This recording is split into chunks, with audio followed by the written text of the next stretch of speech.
ನಮಸ್ಕಾರ ವೀಕ್ಷಕರೇ, MB creation ಚಾನಲ್ಗೆ ಸ್ವಾಗತ. ಬಿಗ್ ಬಾಸ್ ಲೈವ್ ಸ್ಟ್ರೀಮ್ ಕೊನೆ ಆಯ್ತಾ? ಬಿಗ್ ಬಾಸ್ ಕೊನೆ ವಾರ ಕಾವ್ಯ ಜೈಲಿಗೆ ಹೋಗಲು ಕಾರಣವೇನು? ಬಿಗ್ ಬಾಸ್ ಫಿನಾಲೆ ಕೇವಲ ಒಂದೇ ದಿನ, ಕೇವಲ ಭಾನುವಾರ ನಡೆಯುತ್ತಾ? ಈ ಎಲ್ಲ ಪ್ರಶ್ನೆಗಳಿಗೂ ಉತ್ತರ ಇಲ್ಲಿದೆ. ನೀವಿನ್ನೂ ನಮ್ಮ ಚಾನಲ್ಗೆ ಸಬ್ಸ್ಕ್ರೈಬ್ ಆಗಿಲ್ಲ ಅಂದ್ರೆ ಈಗಲೇ ಸಬ್ಸ್ಕ್ರೈಬ್ ಆಗಿ. ಮೊದಲನೇ ವಿಷಯ, ಕಾವ್ಯ ಜೈಲಿಗೆ ಹೋಗಲು ಕಾರಣವೇನು? ಎಲ್ಲರಿಗೂ ಬಿಗ್ ಬಾಸ್ ಮನೆಯಲ್ಲಿ ಒಂದು ಉತ್ತಮ ಅಥವಾ ಒಂದು ಕ್ಯಾಪ್ಟನ್ ಆಗಬೇಕು ಅನ್ನೋ ಆಸೆ ಇರುತ್ತೆ. ಆ ಆಸೆ ಕಂಪ್ಲೀಟ್ ಆದ್ರೆ ಬಿಗ್ ಬಾಸ್ ಮನೆಯಲ್ಲಿ ಎಲ್ಲವೂ ಆದಂಗೆ ಲೆಕ್ಕ ಅಂತಾನೆ ಹೇಳ್ಬೋದು. ಅದೇ ಕಾವ್ಯರ ಒಂದು ಆಸೆ ಕಳಪೆಯಾಗಿ ಜೈಲಿಗೆ ಹೋಗೋದು. ಇದೊಂದು ಕಾವ್ಯರವರ ಕೊನೆ ಆಸೆಯಾಗಿತ್ತು. ಆ ಆಸೆ ಬಿಗ್ ಬಾಸ್ ಹಿಡೇರಿಸಿತು.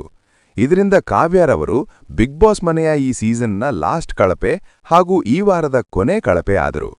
ಇನ್ನು ಬಿಗ್ ಬಾಸ್ ಲೈವ್ ಇವೆಂಟ್ ಇವತ್ತಿಗೆ ಮುಕ್ತಾಯಗೊಂಡಿದೆ. ಕಾರಣ, ಎಲ್ಲರೂ ಲೀಕ್ ಮಾಡ್ತಿದ್ರು ಅಂತ ಹೇಳಿ ಲೈವ್ ಸ್ಟ್ರೀಮ್ನ ಎಂಡ್ ಮಾಡಿದ್ದಾರೆ. ಹಂಗೆ ಇನ್ನು ಬಿಗ್ ಬಾಸ್ ಕೇವಲ ಭಾನುವಾರ ಮಾತ್ರ ಇರುತ್ತದೆ ಅಂತ ಹೇಳ್ತಿದ್ದಾರೆ. ಕಾರಣ, ಕಿಚ್ಚ ಸುದೀಪ್ ಅವರ ಕ್ರಿಕೆಟ್ ಮ್ಯಾಚ್ ಕೂಡ ಇರಬಹುದು. ಬಿಗ್ ಬಾಸ್ ಶನಿವಾರ ನಡೆಯುವುದು ಡೌಟ್ ಅಂತ ಹೇಳ್ತಿದ್ದಾರೆ.